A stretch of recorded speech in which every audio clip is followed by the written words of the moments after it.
Live, baby. Here we are. We're back, and it's almost Christmas. So Merry Christmas, everybody. it's not Christmas yet. I got to say it first, though. That's what I was going for. Oh, some might not celebrate Christmas. You tell them Happy Holidays. Nope, we're going Merry Christmas. Okay, Merry Christmas. Yeah, This we're all Christmas. This is our show. We're Merry Christmas. Okay, I'm with you. Okay. And Happy New Year. Can we And say that Happy yet? New Year. Yeah, Happy New Year. All right, so we do have a very special episode. We got a no sound already. We better not have a no sound. I got a no sound comment. Yeah, but if it's 1, we're normally good. If it's like 6, then okay, good. All right. Okay. Yeah, Tyler Tyler's said got he got sound. Okay, Daryl. Jason said he I think got- it's just you, unfortunately. Yeah, we got sound. Turn your volume up, Daryl. Turn your volume up.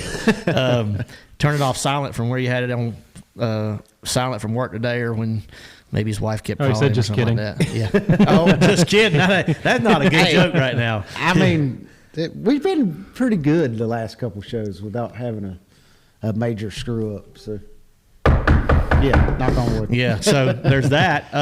Anyway, y'all, welcome back to another episode of Let's Talk Fish, presented by Angler's Choice Marine. And y'all know Angler's Choice Marine has 3 locations: Martinsville, Virginia, the mothership, I like to call it. The mothership.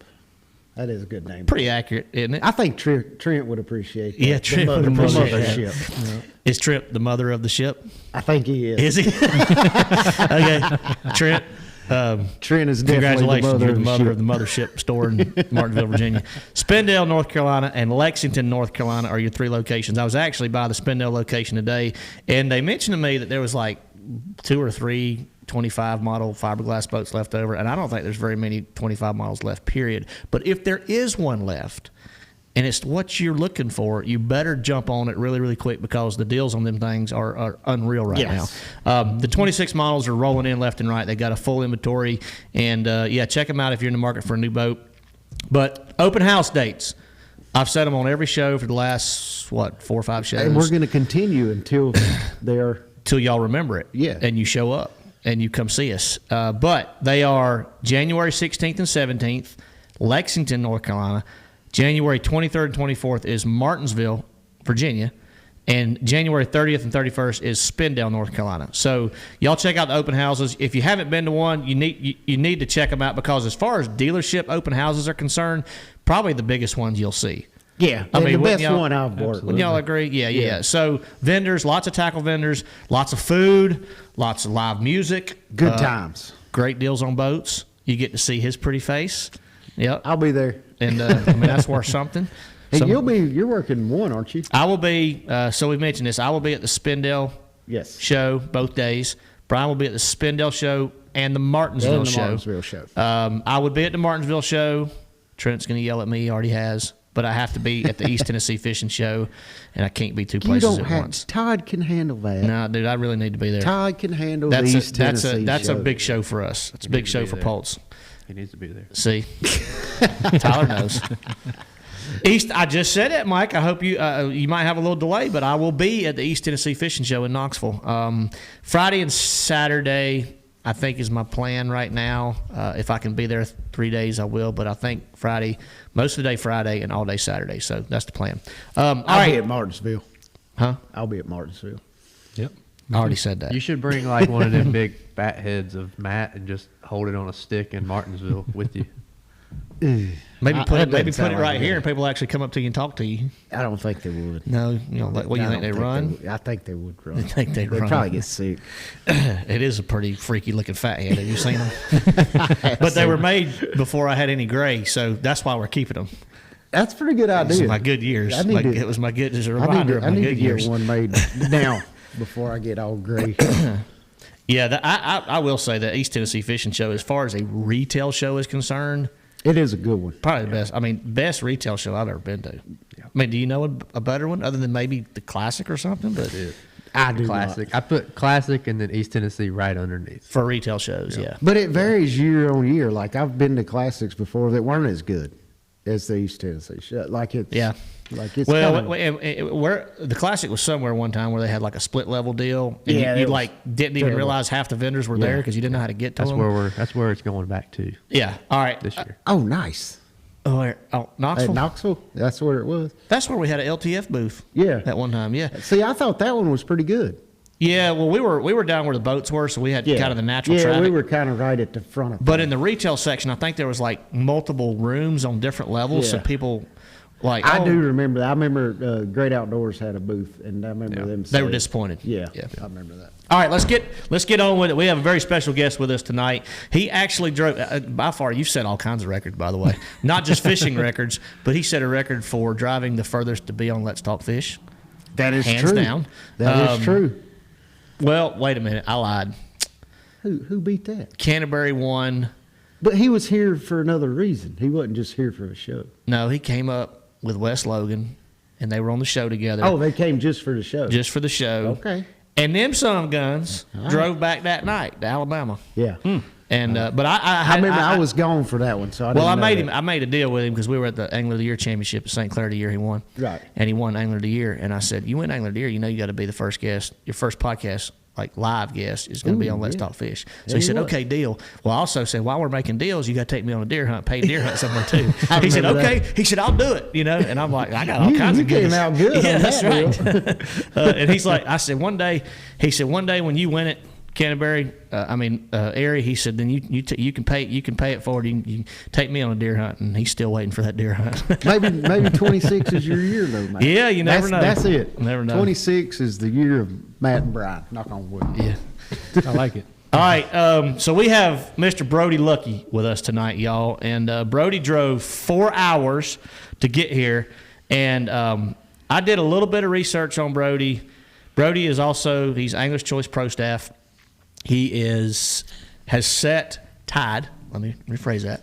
We want to create mass confusion and have people yelling at us on the internet because we didn't tell the truth. He's done some pretty remarkable things in his short amount of time fishing. He's 24 years old. He started fishing at Liberty.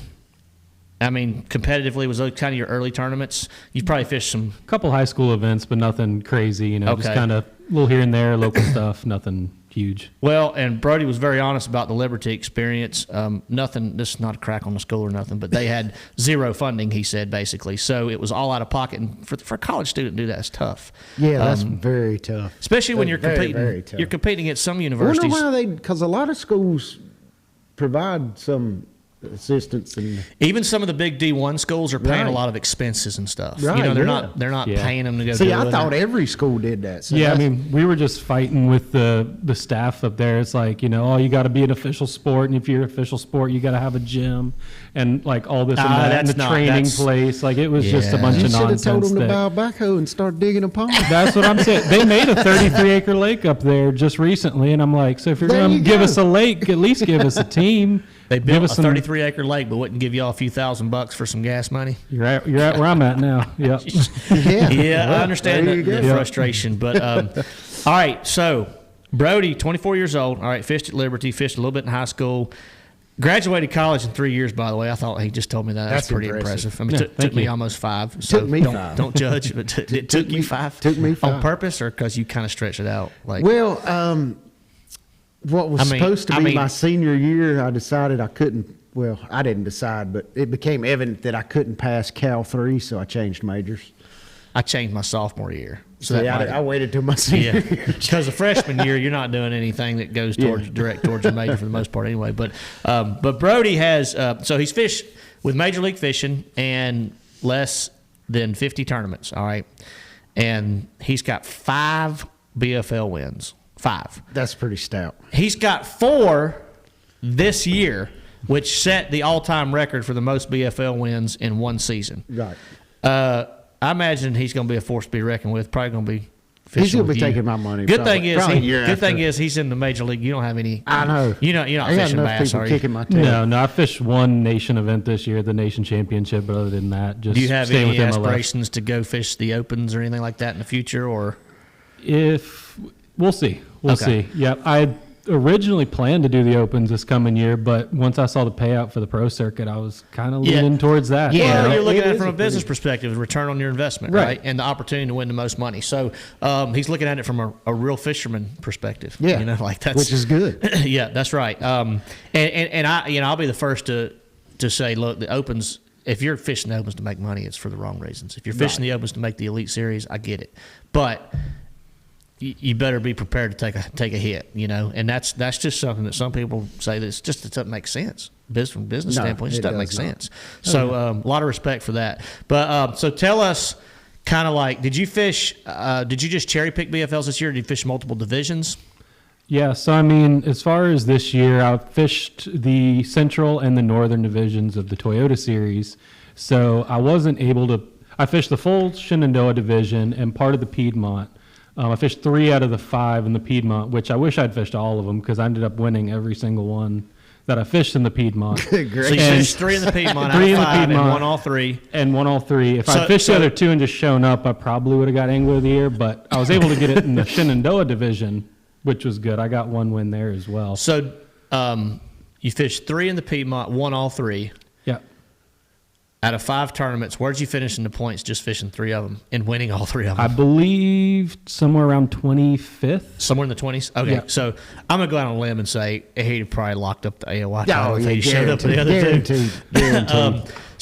And that's like, I still stand with this statement, and I know I've said it on the show before. I think it's harder to win a BFL than it is any other tournament. Always harder to win a one-day shootout. Yeah. Always. Exactly. Because you everything's got to go right. You got to be dialed in, but you got to have a little luck go your way. Yeah, you got to. Because everybody out there is swinging for the fence per se. Right. However you want to say that. And it's a one-day shootout. Like that's tough right there. And to win 4 in 1 year, that's, well, obviously tied the record. Yeah, tied the all-time record, y'all. So what's crazy is I didn't know this till Brody told me, but somebody else also won. Now, the all-time record was already in place before this year, before 2025. Right. Yeah. But 2 people tied the record this year. Yep. You're familiar with the other one. Yep, Caden Buckman. Yeah, so I didn't know that till Brody told me. I knew he'd won some BFLs. I didn't know he'd won 4. Yeah. So between the 2 of them, they got 8 BFL wins. How many we got between 2 of us? This many. How you know I don't have one? Because you've told me before. Oh, okay, yeah. Yeah, we don't have any. We got 0. 0. Yeah, I mean, and you're right. I finished second one time. I do have that going for me. I don't even know if I finished it. I won the points. I won the points 1 year. Ooh. I told Brody it was back before I think he was born, though. Probably. No, it was 08. It was 08, I think. And it was a South Carolina division. I couldn't win it against all the North Carolina Hammers. I had to go down there fish against the low country boys. Yeah. I mean, that's pretty impressive, too. I'm not saying it's a weaker field. That's like something Robertson would say. They had to go down there and pick on them. That's true. I'll give you that. By the way, congrats to our boy Onum, who went up and won the Warriors Journey tournament. Beat me again. Did you fish it? Me and LaHue finished 3rd. I asked him 2 weeks ago. Hold on a second. I knew this was coming. I asked him 2 weeks ago, you want to fish that Warriors Journey tournament? Yeah, we fished together, and I know I kind of just let it. I just kind of let it go. So we're going to talk about that when you get done bashing me. So. Hold on. Did LaHue call you? Bashing. Did LaHue call you? He did. Hey, Brian, you want to fish the Warriors Journey tournament? What did you say? Well, let me see if Matt still plans on fishing. Did you say, heck yeah, I'll go with you? So I was planning on going to Hartwell to kind of do a little pre-scouting for the MLF tournament last Saturday. Well, Shane called me. I think it might have been Thursday evening late. And he's like, I talked to my wife. She said I could fish Saturday if you want to fish with me. And I said, I was going to go to Hartwell, but yeah, I'll go. Because Shane was going to go Friday and try to find us some fish, but then he ended up not going Friday, so we just kind of winged it. And I winged it right into a 3rd place finish. Yeah, like so it was a lot of fun. We had 17 and a half, I think. That's pretty dang stout. Well, Matt had 22. Yeah, did you scope them? We did. Did they scope them? I would imagine. Robertson and Tater. Well, Tater was sitting in the bottom of the boat. I'm sure he was. I saw videos. He was posting Facebook videos while Robertson was up there scoping all day.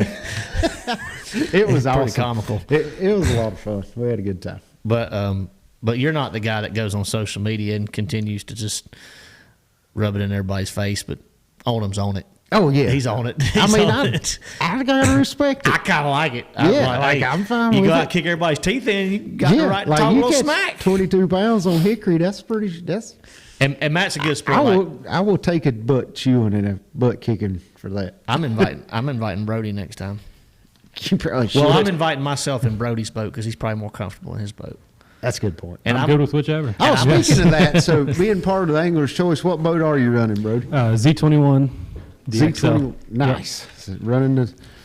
Yeah, it's been a good running boat. the Nitro. So you, we talked about your sponsors earlier, but you know, I know you've got Kistler on board for next year. Yeah, you've super got excited about Angler's that. Choice. Angler's Choice, Obviously. of course. Are they your biggest supporter, or? I would say Kistler just a little bit over Anglers, just because they're helping out with some product as well. Okay, you know, rods and Anglers, stuff. y'all hear that? I mean, we're gonna have to step it up a notch. Yeah, Anglers has been super helpful as well. Don't get me wrong. I mean, you know, Trent's over there, wealth of knowledge. I'm able to talk to him about all kinds of stuff, get advice. I mean, you know, they've been extremely helpful, and they're going to be too. They're a phenomenal company with great people, and Nick and Sandy. You know, I got the utmost respect for them, and they're awesome. I'd like to Trent's know pretty how good. many boats Nick and Sandy have sold throughout their lifetime.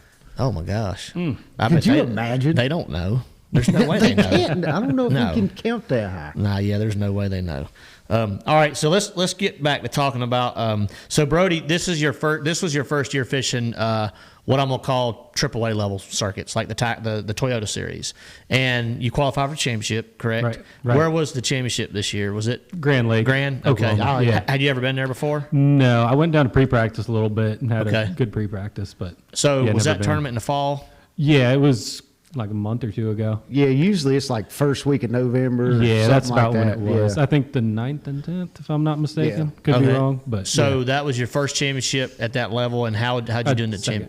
second Yeah, I championship? made the championship last year too. I fished one division of Toyotas last year. Okay, so this is your second year fishing the Toyotas. Okay, yeah. got you. Yeah, I fished two divisions this year. I fished one last year. You know, kind of stepped it up. And that's I'm just making an assumption, but I'm assuming you're a pretty smart guy. You did that to kind of branch out and see some lakes that you hadn't seen yet before. Oh yeah, absolutely. I mean, especially knowing that, you know, this coming year I might take a step up even further. You know, I wanted to travel the country. I'd never fished northern smallmouth.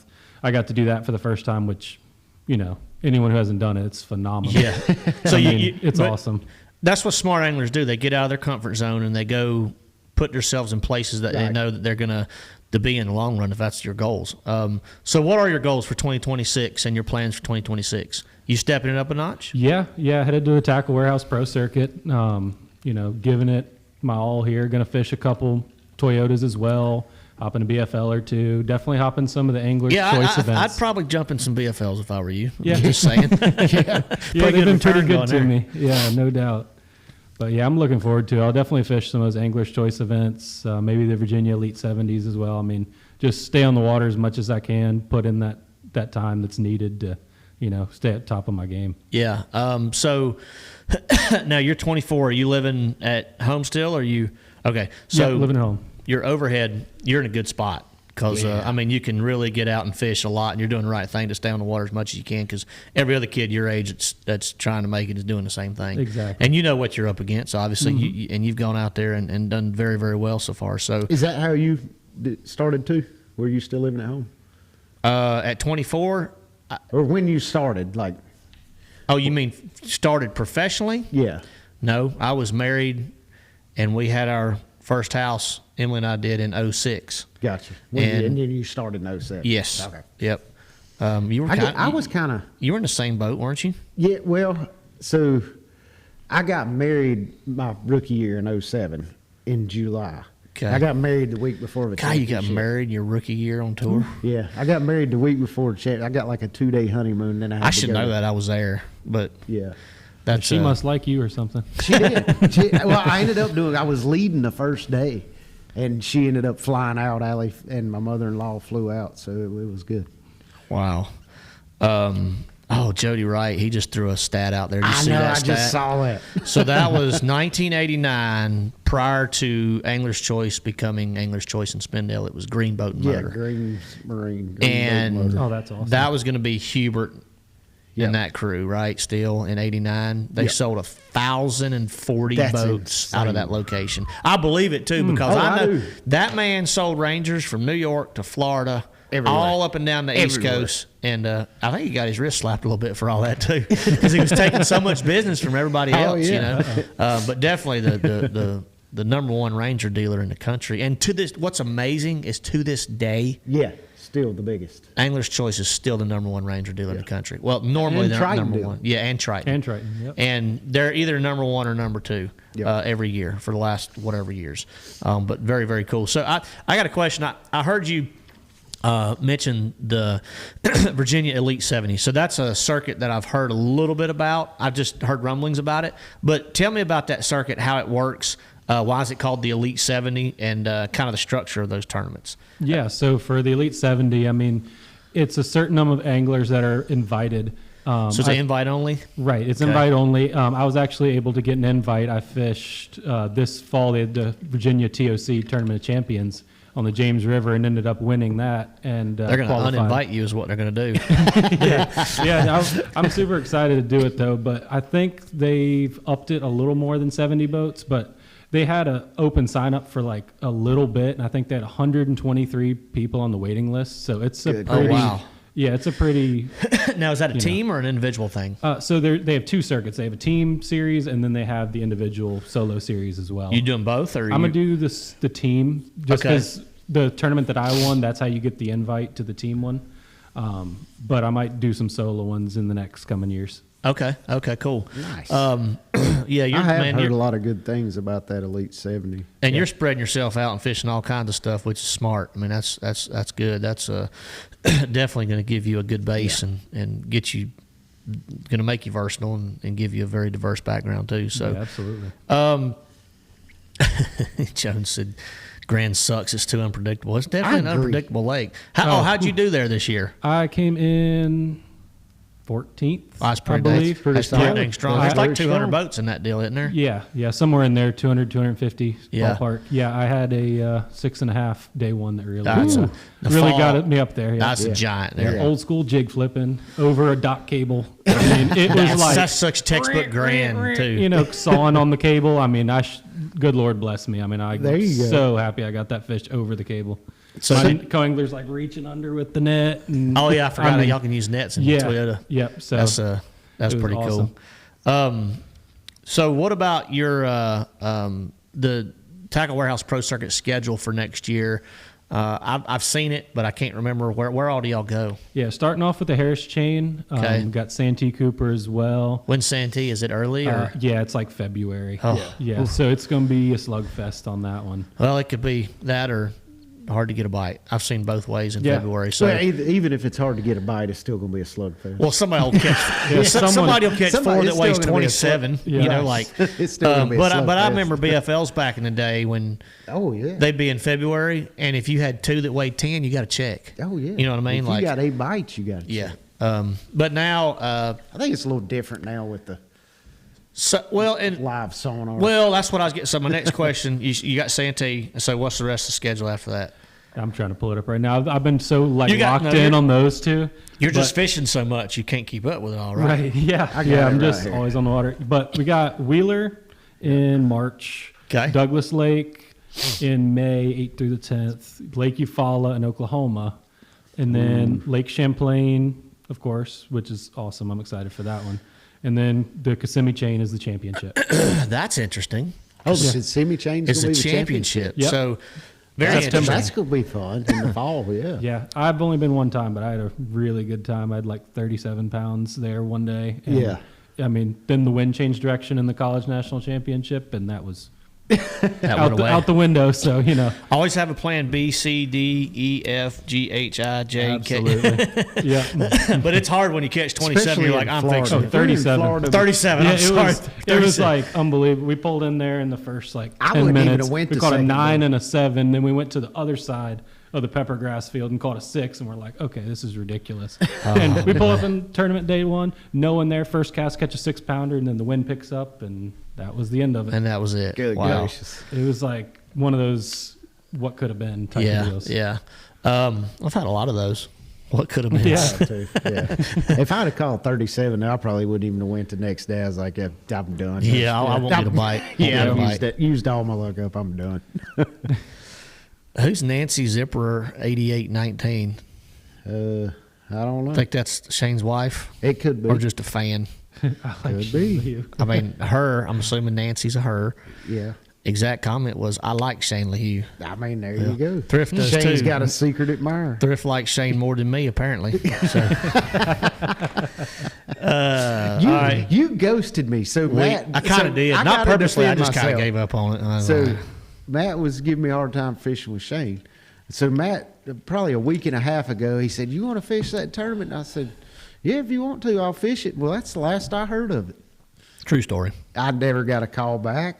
I never heard anything. But I didn't just go fish it without you. Oh, man, I wouldn't do that. I figured you, like, in my mind, I was like, well, he's not going to fish it anyway. So Yeah. I had kind of mentally made my decision that I wasn't fishing. And I knew that. See, I've known you long enough, and I know you well enough that I knew that. That like, even if I usually plan a little bit better. Yeah, even if I would have called you on Thursday, you would have said, "No, I'm not going to fish." So Probably. I knew there was no use to call you. Probably. But you could have told Shane, let me double check. Let me double check. Make sure Matt doesn't want to fish it. All right. So my next question for you, Brody, was because Brian may know him. He's MLF. But I don't, and everybody's live sonar rules have changed for 2026. I mean, bless us. I don't think BPT has. I think we're still the same. We all had made a big adjustment the previous year, yeah. And I think y'all got it right. So yeah, I like where it's at. Yeah, I do too.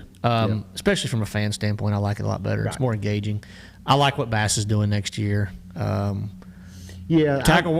Go ahead, sorry. No, I was going to say I like what Bass is doing too, where they've split it up. Well, and we've had several people on here comment, not today, but in previous shows when we talked about the rule changes, like, well, why don't they do one day on and one day off? And I'll be honest with you, dude, as an angler, I just want you to tell me you'd have to yes practice or no. for 2 tournaments. Yes, yeah. like don't make me think about that in one event. Like I'm okay going into an event saying, okay, it's allowed. But I'm not okay going into an event saying one day it is, one day it ain't, one day it is, one day it ain't. And that, I mean, y'all have to deal with that. But at the same, that's like. But at the same time, you still get to use it every day to an extent. To an extent, so, but I almost wish it was like y'all's, where we had one event where all in live sonar, next event none. Yeah. Because it's almost like you got to devote 95% of your practice to finding live sonar fish, because that's how important that one period is. Yeah. And I don't like that. Yeah, I agree. Like, I would rather be able to do it the whole event and just practice like that for that whole event, and then the next event, no live sonar, and I can just practice without worrying about it. I liked watching the adjustments the guys had to make, that y'all had to make in the period where they didn't allow it. What I didn't like is that a lot of your tournaments were one period. Yeah, and it's going to be like that next year. Like, I'd say more than half of our events will be one with the schedule it is. Yeah. Brody, so what is the exact rule format? Is it a change for the Tackle Warehouse Pro Circuit? It is. Okay, so what is it for? I think they had done 1 day off, 1 day on last year, which I wasn't a huge fan of. This year, they're doing 3 hours per day. Right. And that's the same, which is interesting. BFLs. Okay, so Tackle Warehouse Pro Circuit's following the BFL, so I knew what that was. BFLs and Toyotas. Okay, so he can answer our question then. We talked about how they're going to enforce the 1 minute over, 1 minute whatever. So you have Tackle Warehouse Pro Circuit has marshals, some. I don't know yet. Okay, there's no co-anglers anymore. Right, no co-anglers. Yeah. So what have they told y'all about your 3 hours? When can you use it, and who judges the time frame on it? Yeah. So my understanding, and I'm not, don't quote me on this, but they're going to hook up some kind of app or something like that to where the second you turn it on is when your time starts. It doesn't count. It counts running. It counts everything. So, you turn it on, you better turn it on at the right time. They have to do it like that. Yeah. And so once the 3 hours is up, whatever they're hooking up to it, some electronic thing is my understanding, it will cut it off. Oh, so you don't have to cut it off. Yeah. Okay, so that right there. I like personally, because like, 100%. let's say you forgot. 100%. Because if you're done using it, you pull your trolling motor up, because you're probably going to change your plan anyway. Right. Just say you're out in the middle scoping with a men or using your live, doing whatever, and your time's up. You pull your trolling motor up, you go to move. Well, you forgot to turn your active target or whatever off.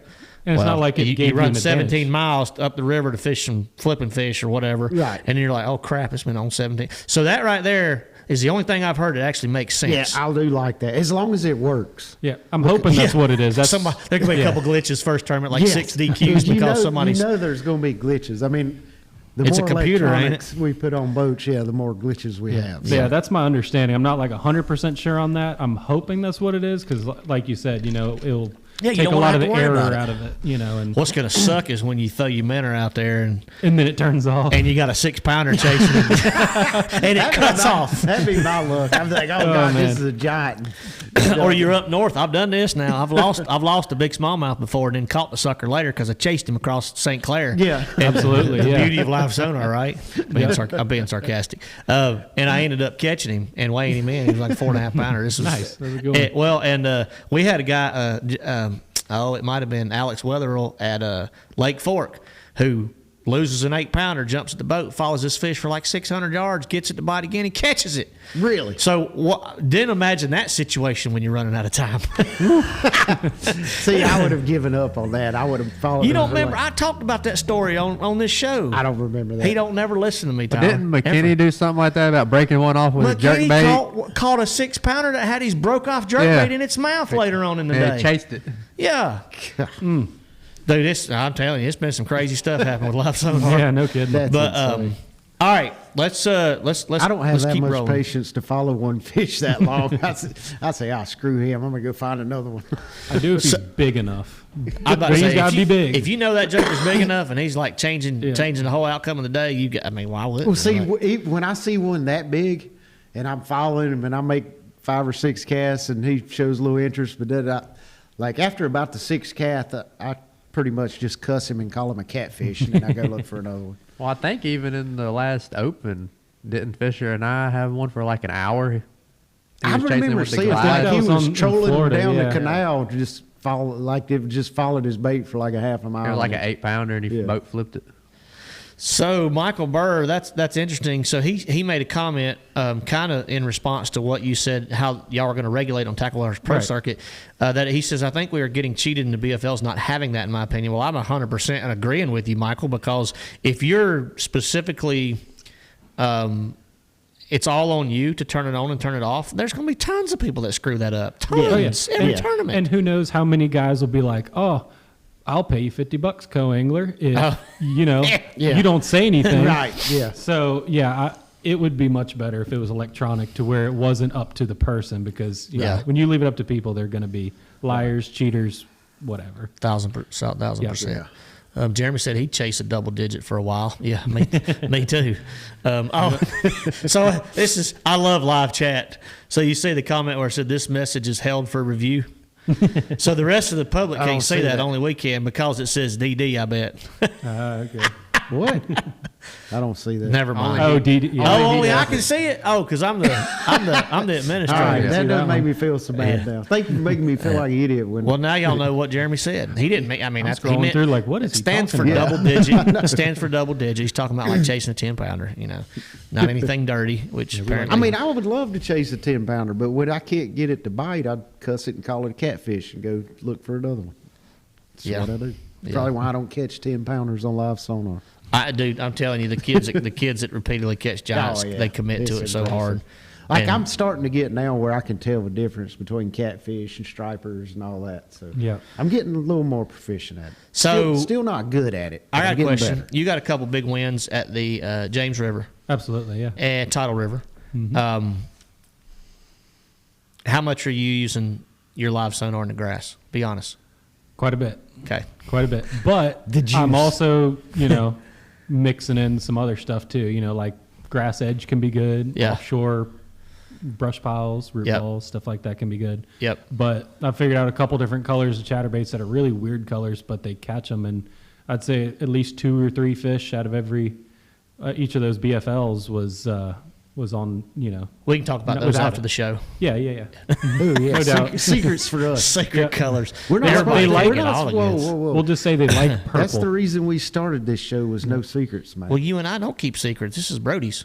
That's true. It's not our secret. It's not. I mean, it's Okay. disrespectful Brody, to if make you him want to spill tell his. the viewers, you can, but you don't have to. The only thing I will say is they like purple on There the you James. go. Hey, that's a Schmitty favorite too on the Yeah. Potomac.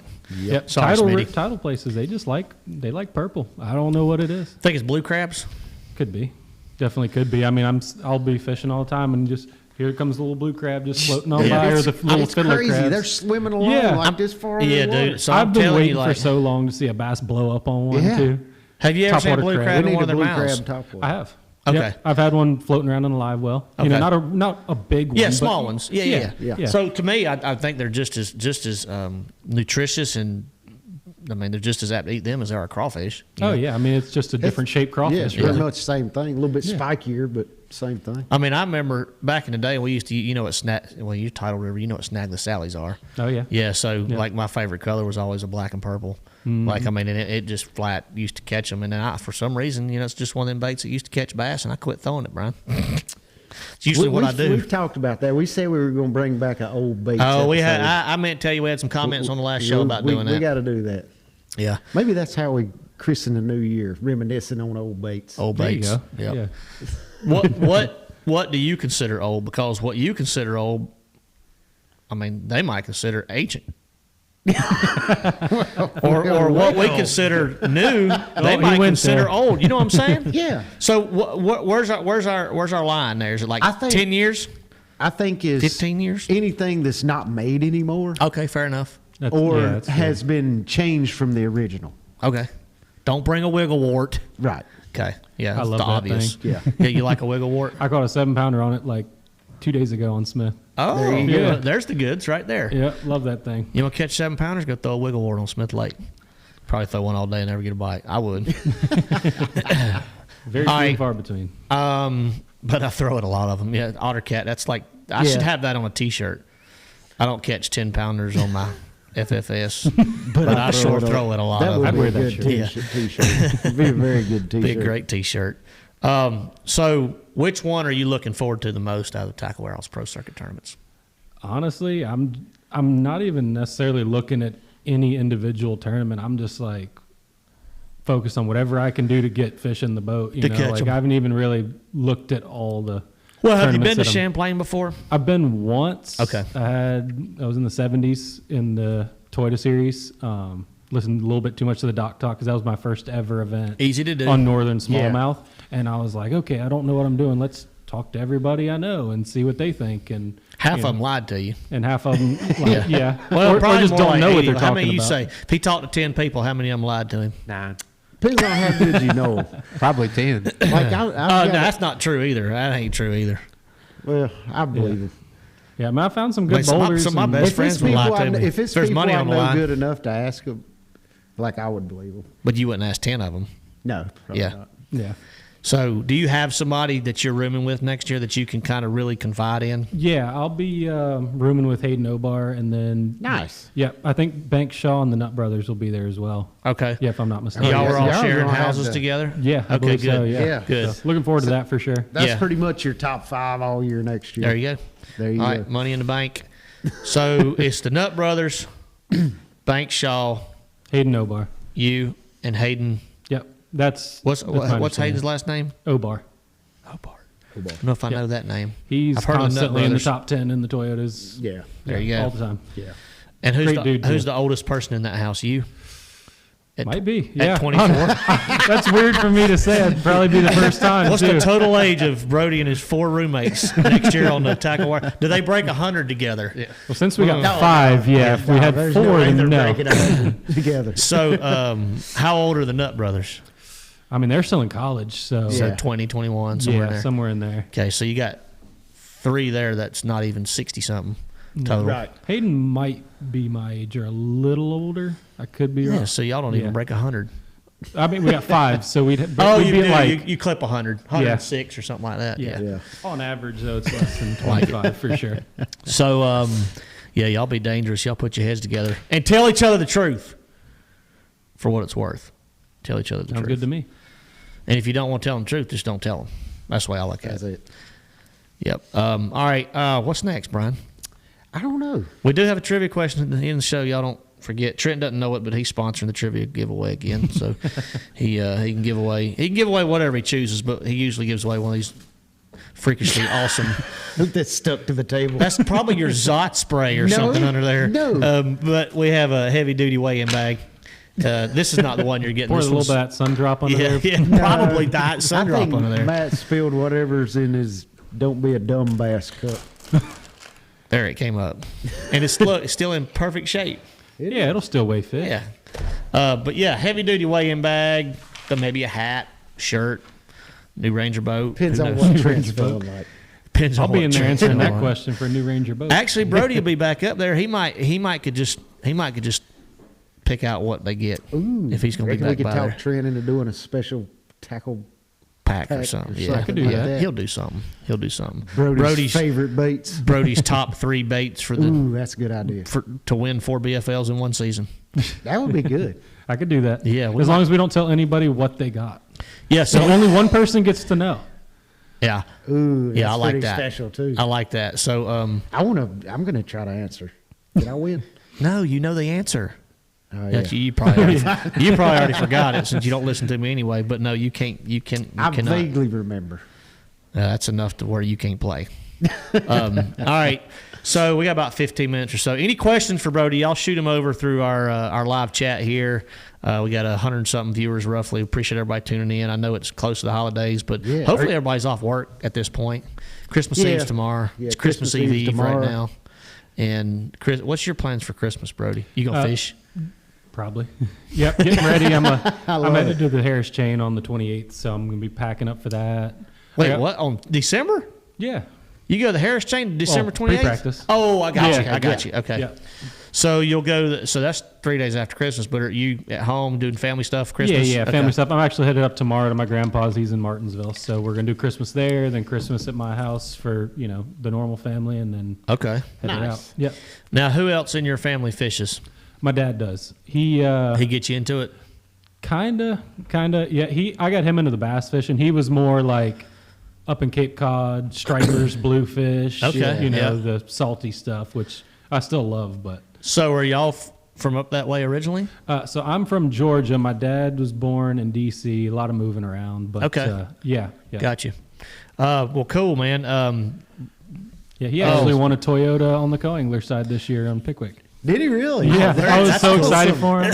That's cool. He got his A-rig hung on a stump behind Jake Lawrence with 45 minutes left to go, and Jake, great guy, already got him off a couple times. He, thumbed the spool, started pulling back, and that sucker popped off, and as soon as it popped off, boom, Oh, there's one of the 6-pounder. sinners staring at it. 6-pounder crushed it, and that won him the tournament That's right when there. you know it's your That's day. awesome. Yep. All right, so we on the show. Let's talk fish. Like That Brian should count said, as 5 wins. like Right? Yeah. Brian said, as since the inception of our show, we'd like to give up the goods. I mean, that's kind of what we do. We're not That is what we requiring you do. to do that as a guest. But one question that I saw that I want to shoot your way that kind of does give up some goods, and I want you to talk about just seeing fish floating out there on the edge of the grass. Right. James River, how do you scope those fish? This is a question from one of our viewers, and they want to know how you scope those fish when they're up in the grass.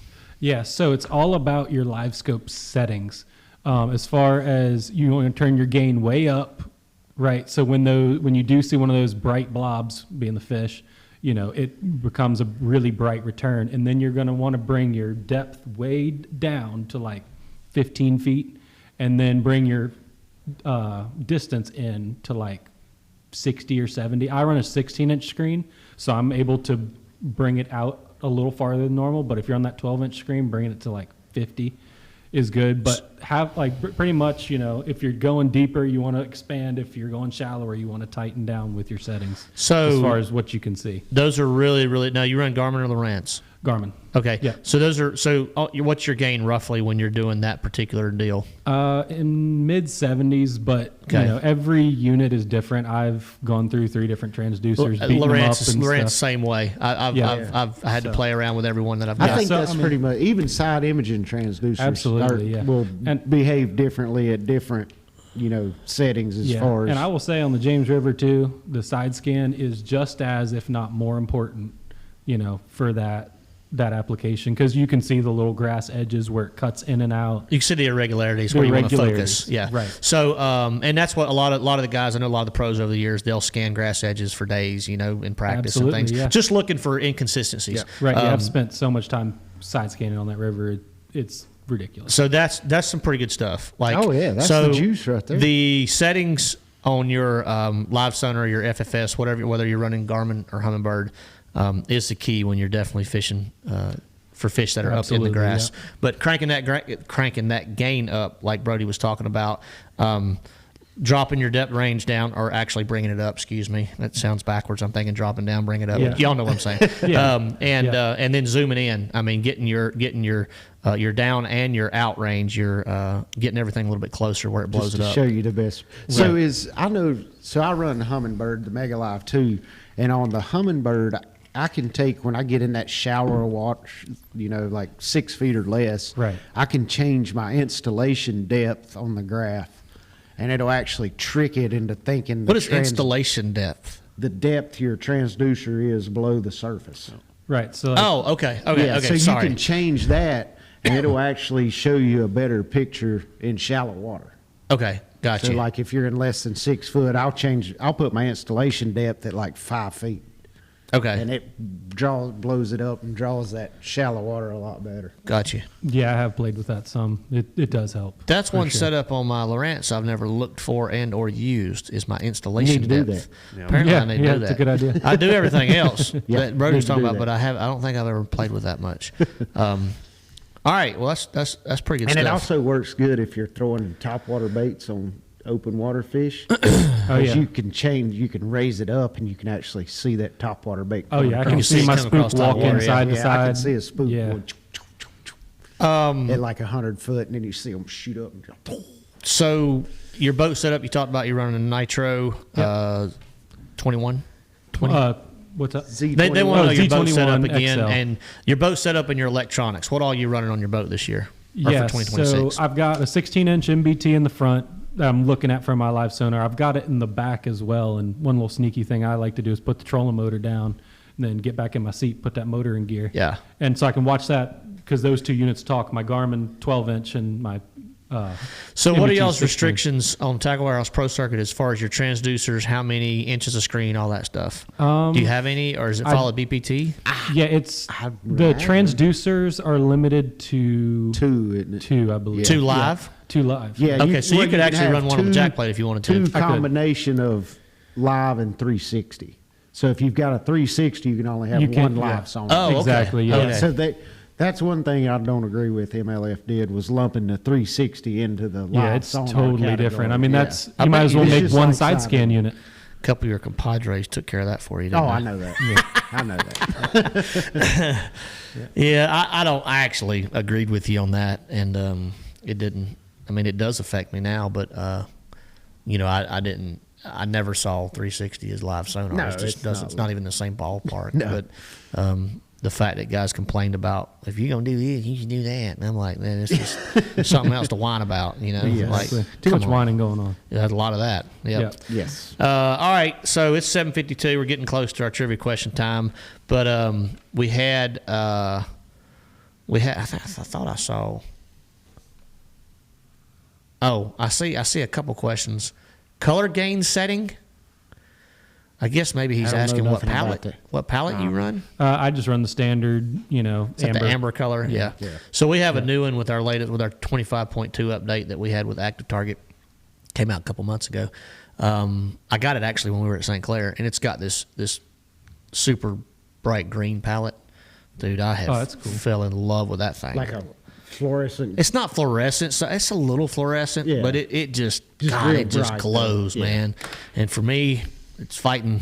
We're getting old, man. Yeah, we man. need it to be I don't have bright. contacts or glasses yet, but if I can see it, I went to it took me. I ran 12s for years, and then 2-3 years ago, I switched to a 16, just See, I'm still exclusively running for 12s. I might have to do that. If you do, you'll be like, why didn't I do this sooner? I promise you. I do see one question. They see my Kistler hoodie I'm wearing here. He's asking which rod series is the best bang for your buck. Okay. I would say the KLX series rods from Kistler. I mean, they're, roughly 250 to 300, if I'm not mistaken, somewhere in that ballpark. But I mean, I use those for the most part. Maybe the chromium as well for like a minnow shaking rod. But as far as just a good all-around rod, those KLX rods are hard to beat. What's your favorite minnow setup? Oh, yeah. 7 foot medium light. No, I'm talking about the good. I'm talking about the business end, man. Oh, where the where the business jig head and the end. minnow See, is. I wanted to hear the rod because Oh. I've heard varying opinions. Like I've heard some guys like a little short rod, like a 6.5 foot rod shaking a minnow, and then I've heard others say 7 foot. Well, how tall are you? You're pretty tall. 6'1". Yeah. See, I'm Yeah. 6'1", and I'm probably I like a 7.71. But there's a lot of guys, and it is due to your height, because there's a lot of guys that like a 6'10" or a 6'9". See, I've been using a 7-footer. Maybe I need to go shorter. Well, so if you're shaking it rod tip down or rod tip up, good. Now I shake it both ways, depending. But if you're shaking rod tip down and you're whatever 5'9" or you're 6'3", so it makes a big difference. I think always a 7 foot, no matter how tall you are, and that's just because the longer your rod, the more whippy it can be at the end, and that's really what imparts that action on your minnow. Is that whippiness at the end. And if you really shake it hard, I mean, sometimes you can even make that minnow dart a little bit and not just roll. But if you're using like a stiffer rod or something a little shorter, you don't have as much give in that tip. So correct me if I'm wrong, because you're by far more of a minnow expert than I am, I'm sure. I have caught a lot more fish this time of year on local lakes with going to a little bit stiffer rod, so I can purposely not put so much action in the minnow. Like like throwing a 3 to 3.5 inch. So I have the do-all unit from Pulse, which is it's a medium. It's definitely not a medium light, but it's a medium. Yeah, that's what I use. And then I have one that we call the Simply Shaky, which is more like a rubber band. It's a lot more whippy, like you say. And it seems like certain times of the year I can really get them to react or make that minnow dance around a lot more with that rod. But then I'll switch rods based on the time of year and the presentation, because I feel like it seems like this time of year I get a lot more. Now this is just on 1 or 2 lakes around here. I get a lot more bites by not this, more like this. And rod tip up a lot for me right now. Absolutely. But what do you see as far as your cadence? Do you keep it the same all the time, or do you adjust it? Yeah, it definitely depends on your water temperature. I mean, you basically just want to read those fish and how they're reacting. And if he's sluggish, you want to be sluggish. Okay. And if, he's aggressive, he's moving on it, you want that minnow to be freaked out, because, you got a wolf coming up behind you, you're going to run. Yeah. Well, it can be very species specific, because in January I've been out at Moss here, our local lake, and I've seen largemouth floating down there like a big old giant crappie.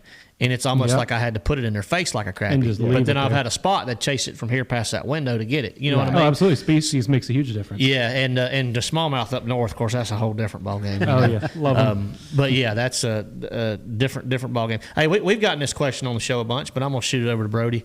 What's your number one go-to boat snack? Ooh, that's always a favorite question. Zots now? Could be. They're pretty good. I love to just throw a good bag of cashews in the boat. Oh, there you go. Yeah. I like the honey roasted ones, the little planters ones. Yeah. Do you get into all the fancy almonds that come in the can that are like the wasabi soy mix and the chili lime? I haven't gotten that deep into it. I might have to try those. Those sound good. Those wasabi soy almonds, though, they are delicious. They are very They're very good. Have you had the chili lime or the habanero? I have. I still like the wasabi better. The spicy dill pickle? Someone said Uncrustables. I might have to change my answer because I forgot about those. Just like my kids. They ain't much older than my kids, I guess. Makes sense. All right. We buck sticks. Yeah, I mean, Kenny can't go wrong. Honey bun. No, I got a big old stash of venison jerky in the freezer ready to roll. I've not seen anybody fishing comment season. boiled eggs. That's like my go-to. God, boiled eggs and diet Sundrop. Yeah. What else is there in life? Dude, you get you a bag of. So I go to the grocery store and I get like 2 dozen boiled eggs, and I put them in a gallon Ziploc, and then just put like Montreal steak and Tony Satchery in there and shake them up. Actually, I like pickled eggs, so I'd probably love that. They get better every day. That sounds pretty good. So Keep them cold in the cooler?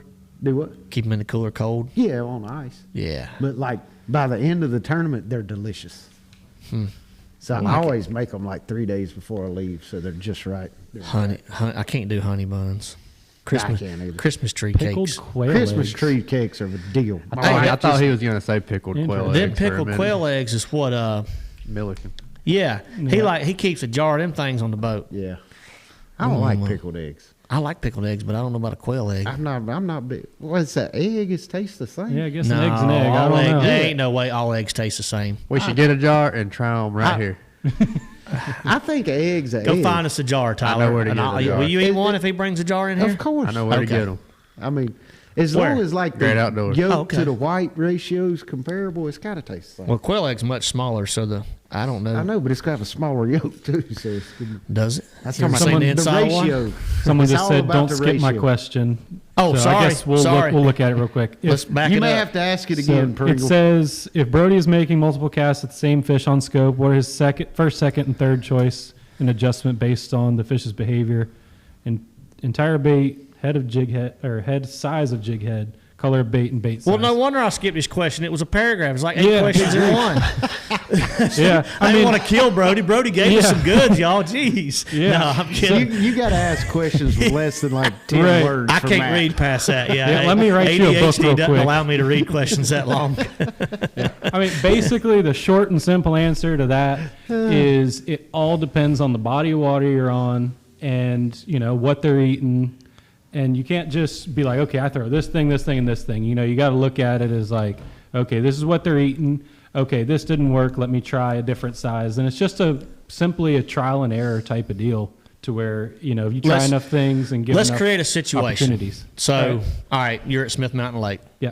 Fish, it's cold. Fish they're over 50 foot of water, but they're 10 to 20.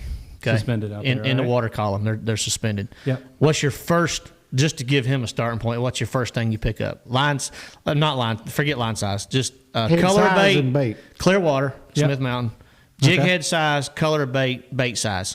Yeah, I'm going to go 1/8 ounce gulp minnow. Oh, he said something different than a Sakamata shad. Yeah. I love it. All right. I love it. I love that scent on that thing. And But- anytime you can get away with the lightest head possible, you do, right? Exactly. Okay. Yeah. Yeah. I mean, there are, not always. If they are just kind of slowly following, or they shoot up to it and then they just kind of follow, sometimes you can go a real heavy head, start your rod tip down, and then when he sees it, shoot your rod tip up and make it go shoo, and make that look like a bait fish that's running straight up trying to get away. And sometimes that'll cause a, kind of a reaction bite. Saying because of the way the head, it darts a little bit quicker, or Right. you can impede more action on it 'Cause faster. If you go up with a light, it'll kind of up and fade. But if you go up, you can go up, up, up, up, up, up. Yeah. And it's like the minnow's trying to get So when away. you say heavy head, you're talking about quarter, maybe? 3/8, half. Okay, so even heavier. Yeah, sometimes yeah, real get heavy. I mean, serious with it. yeah, sometimes you can get a reaction out of those fish when they're used to seeing something that's kind of hover. Okay. But at the same time, you could also do it with like a jerk bait or something too, play keep away. Yeah. But yeah, if you want to do it with a minnow, that's one way to do it. Good stuff. Good I love stuff. it. I love So that's old Mr. I'm telling Jones. you guys too much. He said an old school. You're helping me and Matt, Yeah. though. So we appreciate it too. an old so when he's talking about whippy rods. Yeah. I mean, Robertson would love this because we had a comment from Mr. Jones here said, "So you're saying an old school ugly stick would be a great minnow rod?" It has to You be. remember the ones they used to put in a trash can in the Oh, yeah, commercials? just double it Yeah. over in half. I mean, they might get bites. I'd just be interested to see how you hook the thing with how whippy that thing is. That would You have to reel bother down me. real hard and swing. That would bother me. Huh. All right, there you go. Chuck Fish. He said, well, they have ducks, and apparently they've eaten their ducks' eggs. Their eggs taste way stronger than chicken eggs. Oh, See, that's really? where I'm at. Like, Interesting. I, Okay. could, I could promise you eggs taste differently, Brian. Well, I don't know. I mean, I've only eaten chicken eggs. I mean, does a deer taste different than a cow? I don't eat their eggs. They're both We're talking four-legged. about eggs. But my point is, what's inside the egg? The baby deer and the baby cow. Oh wait, no, they don't have eggs. It was a figure of speech. It was a comparison.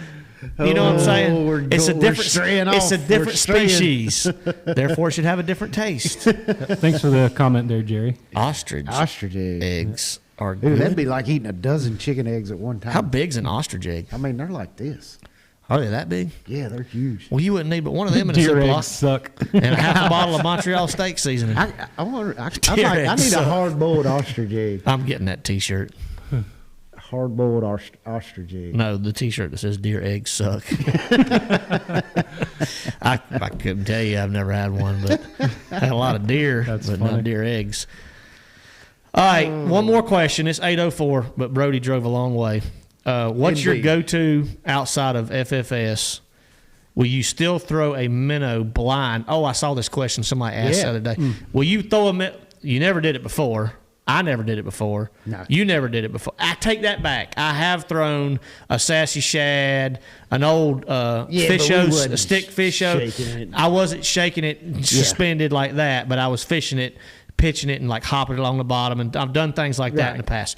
That being said, Will you shake a minnow? Typical shake a minnow. Without live sonar. I will, but in a very specific type of situation. Give us that. Like you got to know where they're at. I do, like, to a degree. If they're blowing shad out of the water and on top of water. It's great on a spillway or somewhere where you've got heavy current and you can like bring that bait to where it floats exactly right with the current. Right. So it's really difficult to do. And you kind of know the depth that the fish are sitting in. That makes obviously. sense. Well, I kind of just count it down and figure out like, okay, I got bit 5 counts down and, brought it back. Or, I didn't get bit 5 counts, let's try 8. Right. Just give or take. Or maybe let's sink to the bottom, pop it up, and then just, I know I'm 2-3 feet above the bottom. Right. Give or take. Okay. But, as far as my go-tos outside of forward-facing sonar, stuff like that, big crankbait guy, big chatterbait guy, and love to punch. There you go. Well, you should have some opportunities to do all that next year, it sounds like. I hope You so. get a little bit of all that. All right. Yeah, Demiki rig was great 6 years ago, blind in cold water, 100%. Oh, Yeah. absolutely. The problem with that now is all those fish have seen it 6,842 times Yeah. now.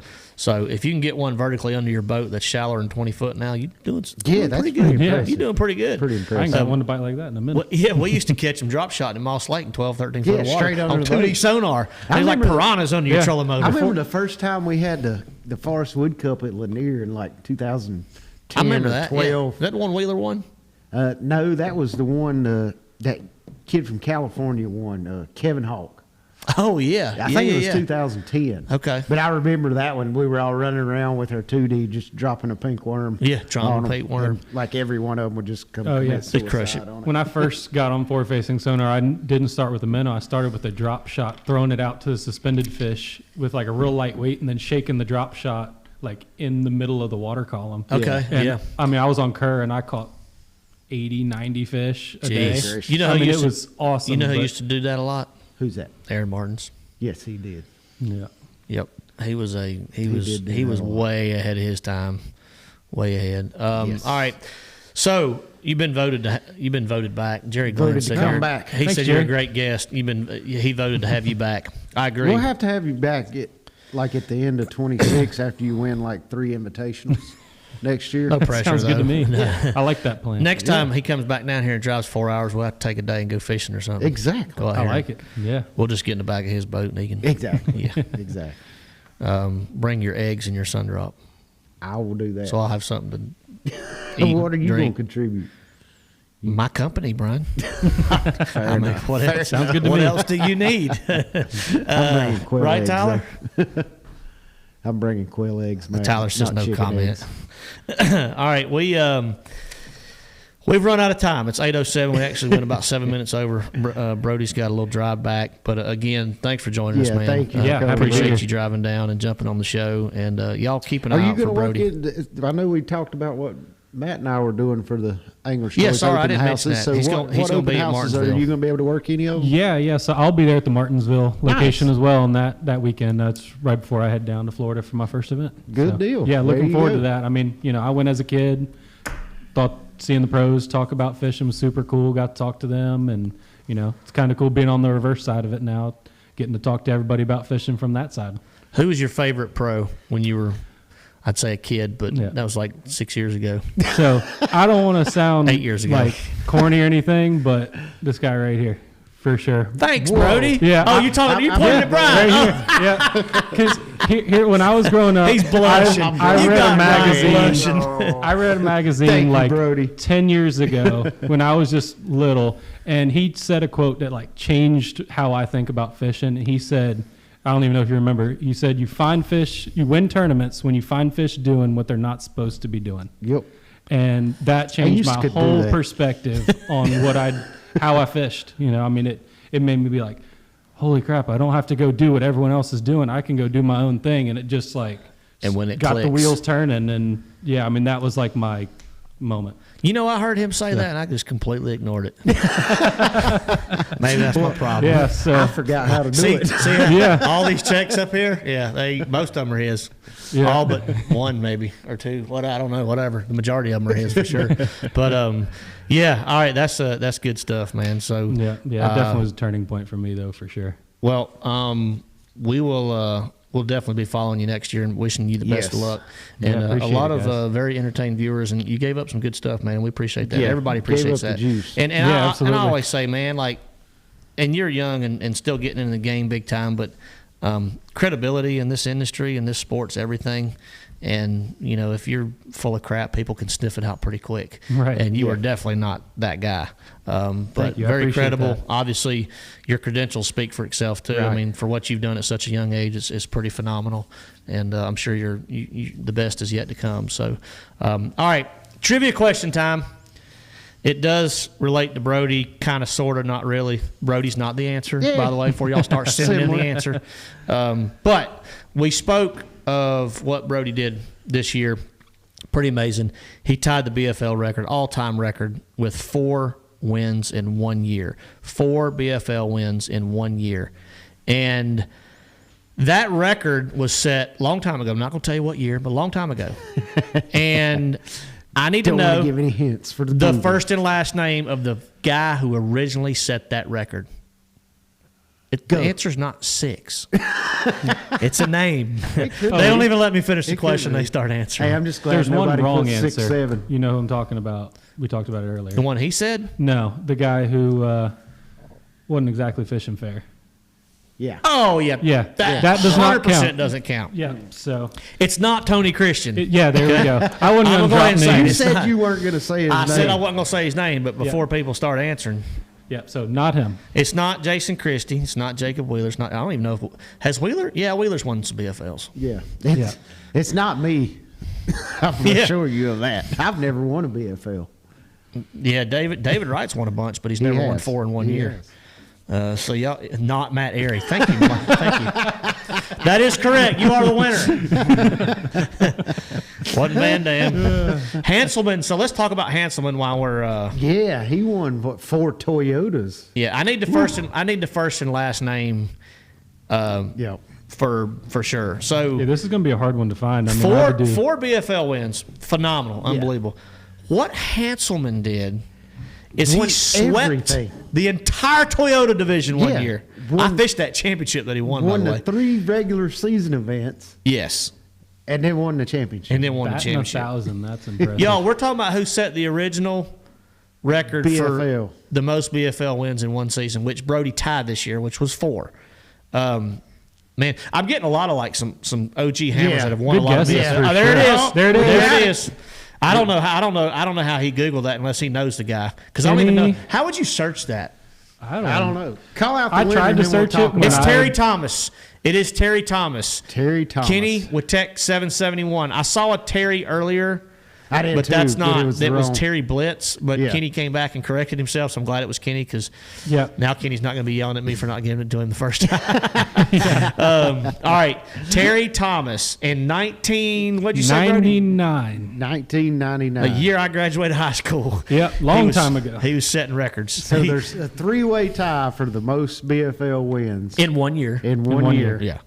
between Terry Thomas, Brody, and Caden. Yeah, so we didn't talk about that earlier. So Caden, actually, we did mention that, Yeah, didn't we? we mentioned it. Yeah, Caden and Brody both actually tied the record this year, so that's pretty impressive. But Yeah. 4 BFL wins in one season.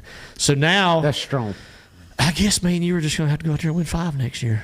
Yeah. I'm not.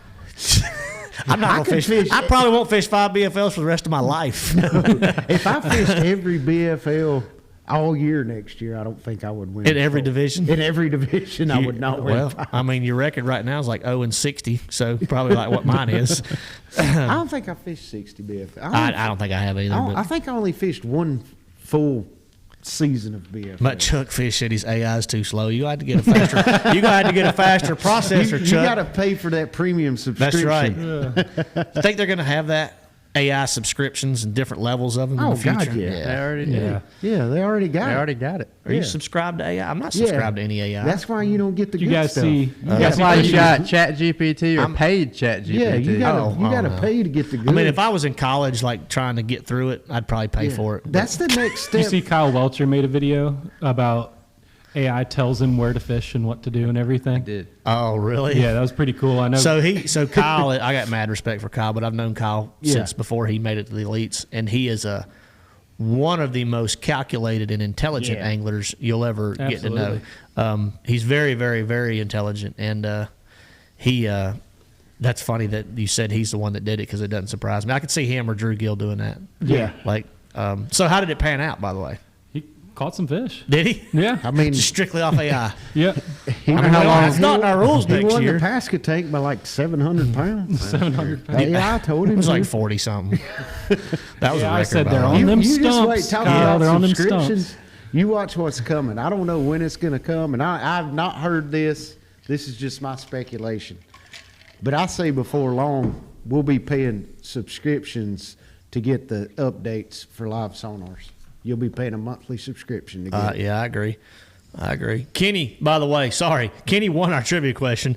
Send us a message to our Facebook page with your shipping information, first and last name, and we'll get your package out to you. It may actually be a little delayed because they are out until Angler's Choice closed until January what, y'all? Right. Like 4th? Yeah. 3rd, 4th? First Well, the week of fifth is a Monday, so it's probably like the 5th. Hold on. We'll get you. He told me. But we'll get it out to you. Angler's Choice will get it out to you ASAP. But Buddy just come in with the right answer. Nope. He said Terry Thompson. Thomas, y'all. It's Thomas. Buddy, you're going to need to pay for that faster AI. Yep. All right, Kenny, congratulations. Brody, thanks for coming on the show, man. Yeah. Happy to be here. Glad to have you. Yep. And Very everybody, informative. wishing everybody a Merry Christmas, Happy New Year, all the good stuff. And we'll see y'all next year. Oh, yeah, next year. I don't know. We can do one next week. No, we're not. Why? Because it's like New Year's Eve. So? Oh, it ain't. When's New Year's? Friday. Next Tuesday is the 30th. Yeah. So we got- day before New We Year's. got plenty of time. It's the day before New Year's Eve. So? I don't know if I can either. be here or not. I really we may don't. have a show next We week. go to Raleigh after Christmas. Possibly So not. I don't know where I'll be or what I'll be doing. I'm not saying we're not going to have a show, but just in Someone case. said wrong. Yeah, just in case. We are wishing everybody a Merry Christmas and Merry Christmas, a Happy New everyone. Year. Brody, best of luck in 2026. Thanks again for coming down. And Brian, what we going to do when we can't go fishing? We're going to talk fishing. Right here. Next time. See y'all soon.